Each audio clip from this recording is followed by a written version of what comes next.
Always a pleasure to have you join us for the news at 10 on NTA News 24. Live in Abuja, I am Vivian Ezadifi. We'll now begin with the headlines. President Tinubu arrives Dubai, United Arab Emirates, ahead of two-nation trip to Japan and Brazil.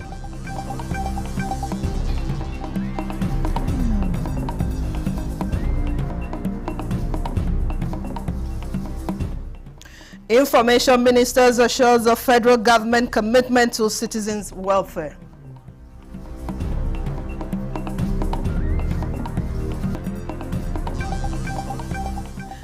Plus, University Dawn advocates smart pastoralism to end herders and farmers' crisis.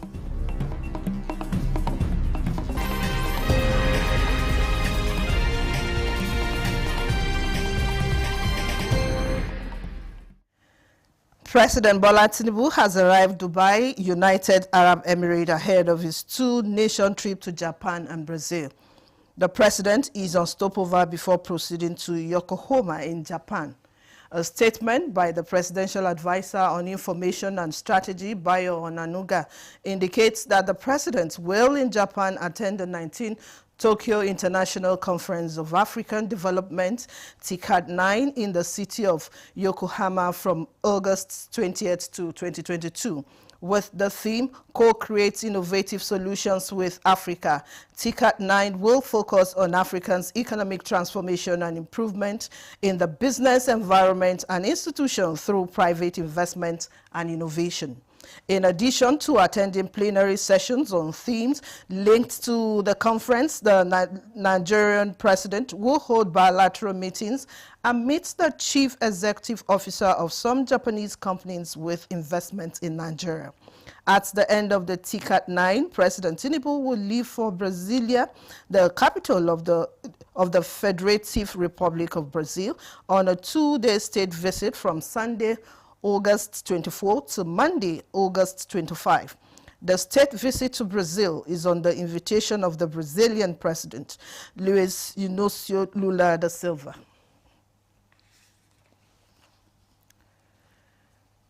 In continuation of the tour on federal government projects in the Southeast, the federal government delegation under the leadership of the Minister of Information and National Orientation, Mohammed Idris, visited ongoing legacy infrastructural project by the Tinubu administration in Ebonyi State. The team, accompanied by the governor of Ebonyi State, Francis Nwifuru, was at the ongoing 118-kilometer Calabar-Ebonyi section of the Trans-Saharan Superhighway that is being constructed at a cost of 445 billion naira with a rigid concrete pavement connecting Calabar to Ebonyi, Benue, Nasarawa, and Abuja. The team re-emphasized that the Trans-Saharan Superhighway is conceived to boost regional integration and unlock economic opportunities across the sub-region under the renewed hope agenda of President Tinubu. Not in one project, not in two, not in three, multiple projects. Even now we have seen multiple here. And I want you to know that since yesterday we have been in Enugu and we have come down here. There is no dull moment, and we are not tired, because what we are seeing is gladdening our heart. It is project after project, from works to healthcare to agriculture, everything. And even when we came to the state, we are also seeing the collaboration that is happening between the federal government and the state governments. This is a collaboration that President Bola Ahmed Tinubu is pushing, so that together we can take Nigeria to prosperity. This is the promise of Mr. President when he took office, and he's keeping to it. We are glad that we have come here. We are seeing this Trans-Saharan, and it's crossing about 4 or 5 states. This is unprecedented. This is really delivering dividends of democracy to the people of not just Ebonyi State, of the Southeast and the entire region and Nigeria as a whole. And this is happening all over the country. 700 meters. Yeah, so it's one of the big projects that the president is doing in Ebonyi and Cross River.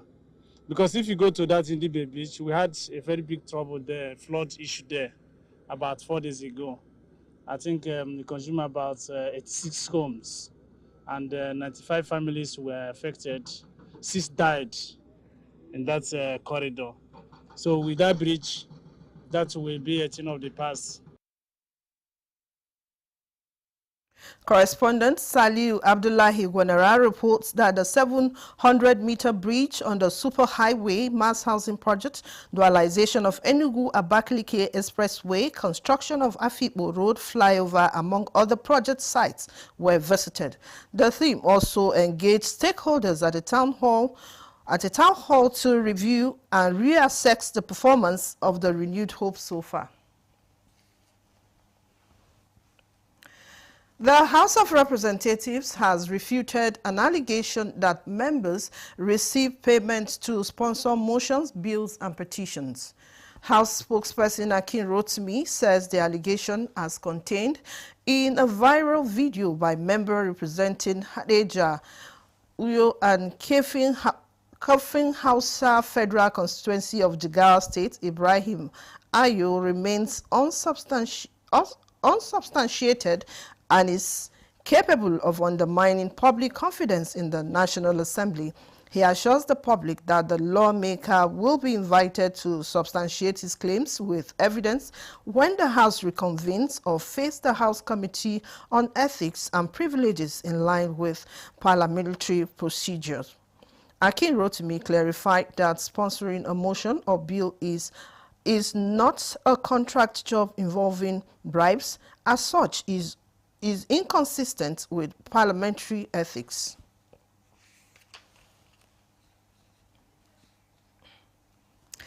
In a bid to stem the tide of brain drain, the Institute of Medical Sciences Africa convened a solemn luncheon bringing together aspiring healthcare professionals from across the continent.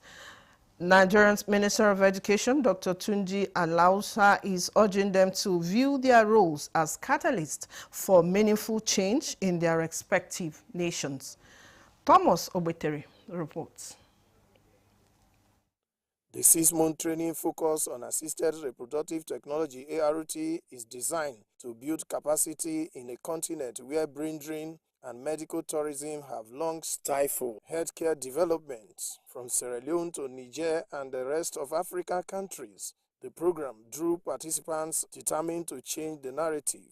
The program is not just an ordinary training, it is a bridge to discourage the flight of our talents, keep our patients home, and above all, a bridge to collaboration across African borders. The Minister of Education was represented at the event. So these people that are here, they are coming for specialized area in embryology, IVF, and others. For one of the trainees from Sierra Leone, the training means a lot more than a professional milestone. It's a promise with conviction. He shared his dream of establishing affordable IVF center in his home country. Why I'm here is so that we can make sure that IVF is well established in our country, Sierra Leone.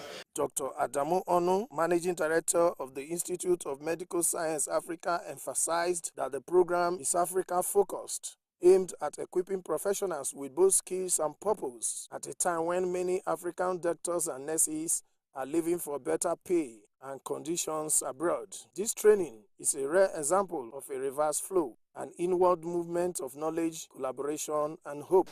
We know the burden that medical tourism has imposed on the system, wherein a lot of Nigerians that desire certain advanced health techniques travel out of the country. If you hear one of them said he's been an embryologist for so many years in his country, but he has never gone out. So he came here to learn how to do embryo biopsy. That means to detect embryos that have genetic problems even before we transfer the embryos. It's not just about science, it's about stories of families who can hope to have children, of doctors who choose to stay, and of systems being rebuilt from within. In a continent that has for too long relied on solutions from abroad, this luncheon marked something quietly revolutionary. It is about Africans, equipping Africans to care for Africa. In Abuja, Thomas Ogbeteri, NTA News. As security concerns mount across communities, the Anambra State Police Command is seeking stronger partnerships with traditional rulers to tackle security challenges in the state. Commissioner of Police Ikoyi Orutugu has taken this advocacy to the State Traditional Rulers Council ahead of the security summit approved by the Inspector General of Police. Maureen Ezokeke reports. The advocacy visit by the Commissioner of Police Anambra State Command, Ikoyi Orutugu, to the traditional ruler of Obosi, Wechidubemi Weka, is to intimate him on the approved police security summit by the Inspector General of Police, aimed at addressing the security concerns in the state. Community policing, community engagement. There is no way you can successfully police a complex environment without engaging the traditional rulers. In his response, the traditional ruler of Obosi, Wechidubemi Weka, promised to collaborate with the police to ensure a peaceful atmosphere in Anambra State. It's an opportunity for the police and the people of Anambra State to come together and exchange views, rub minds together. The security summit is expected to hold across the 3 senatorial zones of Anambra State, with a grand finale at an agreed venue where Anambra people will converge to deliberate on issues of common concern and chart a way forward to the current security challenges. It will also provide a platform for dialogue, peace building and strengthening trust between the police and the community. In Obosi, Maureen Ezokeke, NTA News. There has been deployment of security personnel and operational logistics to states and local government areas where today's by-elections is holding to create an enabling environment for free, fair and credible polls. Now we are being joined by Mohammed, who is standing by at the Sabon Gari Trikania under Kajuri constituency to give us an update on the ongoing by-election.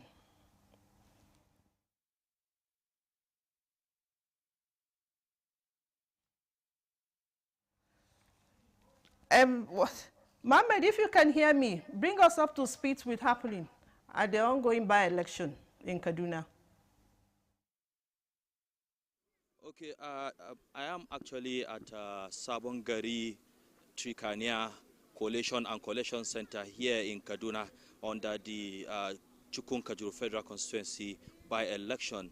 As early as 7 a.m. the election materials were all here, and the officials were also here. They took the materials and headed to the various polling units where the election is going to be taking place. Under this federal constituency, which is Chukun Kajuru Federal Constituency, we have 188 polling units which are going to be carrying out this election today. As well, we have registered voters. We have 92,000 registered voters who are also going to be participating, expected to be participating in this election. Right behind me here is polling unit 008 here in Ungwan Daniel in Trikania, where I am at the moment, and the election has commenced here.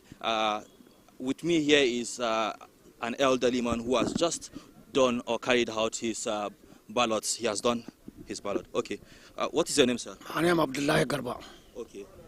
Kai zabanka ko? Lafiya. Kuma mun gode ma Allah, ba a taba yin zabe kamar wannan kwanciyar hankali kamar wannan ba. Mun gode ma Allah. Allah sa a gaba. Akwai wani matsalan da aka samu lokacin da ake ba? Akwai wadancan lokacin da muke wannan ai har rigima ake. Amma wannan ba rigima, kowa yayi zaben shi lafiya. Alhamdulillah, mun gode ma Allah. Yawwa. Okay. That was Baba who has just casted his ballots, and prior to coming to this place, I also visited some of the polling units where the election is also taking place. Security operatives are on place, and I also saw some of them who are on patrol across these local governments where these elections are going to be taking place. And also from Zaria, where the State Assembly election is taking place, I also had some information from some of our correspondents who were there, who told me that the election is going on smoothly. But by and large, later on, when we have other details, we'll be getting back to you to inform you whatever is going on. Okay. Mohammed, if you can hear me, apart from the security personnel on ground, what other thing did you observe?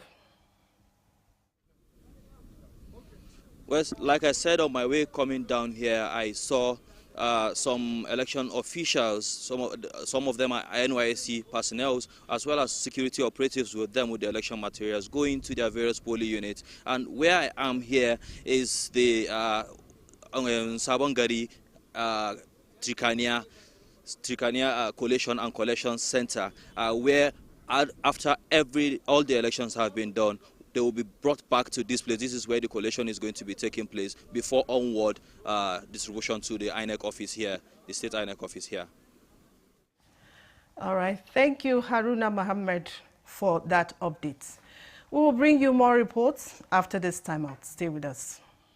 Feel the power of precision, engineered to perfection.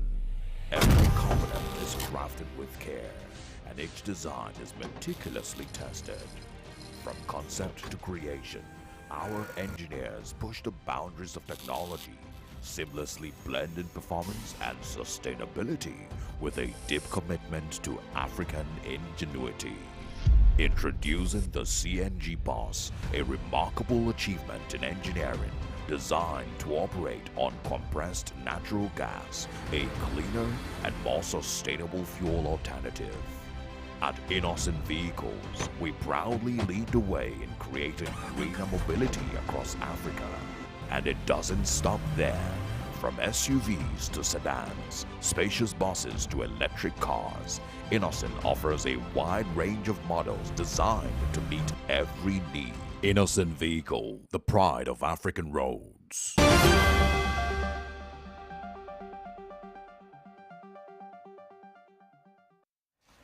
Glad to have you back. Smart, safe, and sustainable pastoralism are veritable tools that can address farmer and herders' crisis and guarantee food security in Nigeria. A professor of rural livelihoods, Sadiqat Adeyemi Aderinoye Abdulwahab, gave the hint while delivering the 289th inaugural lecture of the University of Ilorin. With estimated over 20 million cattle, Nigeria is said to be among countries with the largest cattle population in the world, with livestock production contributing up to 20% of the country's agricultural GDP. However, the pastoralists who are at the center of animal production, according to Professor Sidikat, are faced with myriad of socio-economic and environmental challenges occasioned by climate change. These problems have further strained the relationship between the herders and their host farmers, leading to a large-scale crisis which has claimed thousands of lives and property destruction in some parts of the country. To reverse the ugly trend, the University Don suggested a pluralistic approach that promotes peaceful coexistence, reduces conflicts, and enhances resilience of both herding and farming communities. She also advocated at least 10% increase in total allocation to agriculture and livestock development ministries to facilitate employment, training, and retraining of livestock extension workers. The way to go is to practice sustainable, smart, and safe pastoralism in Nigeria, which I have explained. Planting of grassland intensification, also adoption of extension agents, deployment of extension agents to help in the safe strategies, and also the climate smart practices. Intermarriages between farmers and herders, because they live together for long. So if these extension agents can help to sensitize them, then it can help in solving the problems. By the time the pastoralists and the farmers are intermarrying, then they would understand each other better. The farmer-herders clash is a recurring decimal, but the lecturer has identified how to provide a sustainable solution to ensure that it does not happen again. The current issues that is facing us is very stark: scarce resources, inadequacy of where the animals would graze. I think government is better placed to play a role, and our community leaders also should play their own role as well. She has made some solid recommendations, and to me, this is a fulfilled life in this sense that I am still living as a professor, and my daughter has come up to give Nigerians some critical recommendations. I'm just grateful that I don't have time, I don't have chance to do the WAEC. I only get that it's a professor. The inaugural lecture, which was a third from the Union Learning Department of Agricultural Extension and Rural Development, was well attended by eminent personalities from across Nigeria and outside the country.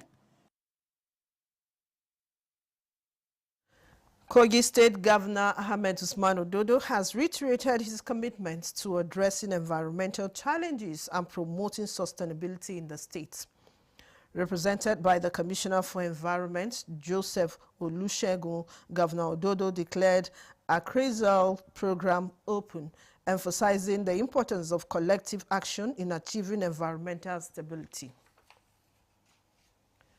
He says the CRISAL project is far more than intervention. It is a transformative mission through strategic plan management. He notes that the government is working to harmonize land use and empower communities, not just as beneficiaries, but as active custodians of their various environment. The program aims to develop strategic catchment management plans for the Sarkin Power, Kaduna, and Wamada, Gurara, Boko, Lokoja, Niger, and Aloma Ebonyi catchments. These plans will serve as a blueprint for long-term transformation, restoring dignity to dry lands, rebalancing ecosystems, and strengthening the resilience of millions of people across northern Nigeria. The National Project Coordinator, Abdul Hamid Umar, highlighted the importance of stakeholders' engagement in developing the catchment management plans. He noted that the plans will facilitate the CRISAL project to meet its objectives, including restoring 1 million hectares of degraded land and impacting 3.4 million direct beneficiaries. African Center for Leadership, Strategy and Development and critical stakeholders in the promotion of gender-based issues have established a male feminist network for zonal partners to highlight and promote the progress of women in the country. This was during an elaborate session that brought together key players and focused on the role of men in bridging the wide gap in all fronts, including rights to election, governance, digital representation, maternal health, which currently suffer huge setbacks. The session inaugurated zonal partners to assist in amplifying voices of vices against women folks, the campaign of hope and positive change. Gender-based violence, supporting gender equality and women empowerment, and contributing to a society where women and girls can thrive. Feminism is not just a woman's issue, it is a human rights issue. We aim to create safe spaces for reflection, education, and collective action. The Male Feminist Network is a platform that nurtures new masculinity rooted in empathy, accountability, equity, reject violence, domination, and silence, as well as support inclusive leadership. The Minister of Women Affairs and Social Development, Imam Suleiman Ibrahim, has expressed profound gratitude to President Bola Ahmed Tinubu and key international partners for their support in launching the Women Exporters in the Digital Economy Fund, a landmark initiative aimed at empowering Nigerian women entrepreneurs through international trade and digital innovation. The minister, in a statement, praised President Tinubu's commitment to empowering women-led micro, small, and medium enterprises, MSMEs, under the Renewed Hope agenda, describing the Wede Fund as a strategic step towards positioning Nigeria women at the forefront of global commerce. At the heart of this transformation is the Renewed Hope Social Impact Intervention Program, spearheaded by the ministry, which provides digital tools, skills training, access to finance, and market linkages for women-led businesses. Suleiman Ibrahim also extended appreciation to key partners in the success of the Wede Fund, including Dr. Ngozi Okonjo-Iweala, Director General of the World Trade Organization, WTO, Pamela Coker-Hamilton, Executive Director of the International Trade Center, ITC, the Federal Ministry of Industry, Trade and Investment, led by Dr. Jumoke Oduole, the Nigerian Export Promotion Council, under Mrs. Nonye Ayeni.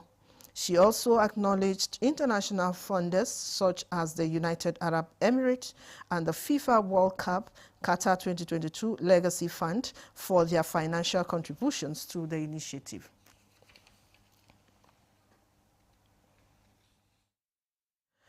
Towards strengthening a resilient, knowledge-driven, and effective legislative system, a 2-week capacity building on parliamentary oversight, votes, and proceedings has been organized by the Institute for Legislative and Democratic Studies for personnel of ECOWAS Parliament.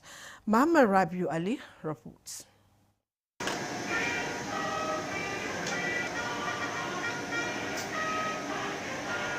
These are members of the ECOWAS Parliament converged on Abuja for the continued growth and effectiveness of parliamentary institutions in the region. Experts say, in the fast-evolving governance landscape, parliaments are expected to make informed, timely, and impactful decisions, hence the need for proficiency in parliamentary procedures and diplomatic engagement. We need to have stronger institutions, and that is the best way for you to establish procedure. If institutions are weak, then procedures will not be strong. Key to democracy and good governance in any country is the legislature, the parliament. And if parliament is taken seriously within individual nation states, it must be taken seriously when you talk of the multilateral organization or international organization at that level too. At the end of the training, participants are to apply the knowledge in contributing to the democratic and socio-economic advancement of West Africa. In Abuja, Muhammad Rabiu Ali, NTA News. And that concludes the news at 10 on NTA News 24. Thanks for being part of it. I am Vivian Ezadi. See you again at 11 for the news updates.